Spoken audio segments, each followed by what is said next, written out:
ஜல்லிக்கட்டுக்கு எதிராக தனியார் அமைப்புகளால் உச்சநீதிமன்றத்தில் தொடரப்பட்ட வழக்கில் நீதிபதி ராஜன் தலைமையிலான 4 பேர் கொண்ட அமர்வு ஜல்லிக்கட்டிற்கு இடைக்கால தடை விதித்து தீர்ப்பளித்திருக்கிறது.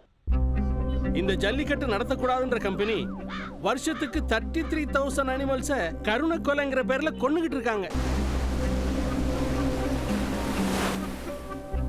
நாட்டில் தடை பண்ண வேண்டியது எவ்வளவோ இருக்கு, இதை போய் தடை பண்றானுங்க. முதல்ல இந்த பிளாஸ்டிக்கை தடை பண்ண சொல்லுங்கப்பா.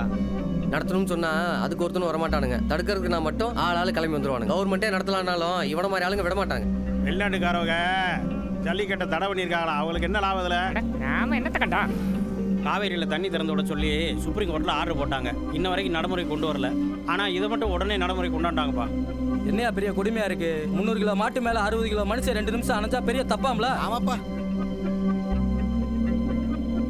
இந்த போட்டாரோட தலைய இனிமே ஜல்லிக்கட்டு நடத்தினாப்ல தான். எல்லாம் கூடி ஒரு நேரத்தில் இப்படி பொசுக்கு நிப்பாட்டாங்களேப்பா. அரசாங்கம் நடத்தக்கூடாதுன்னு சொல்லல.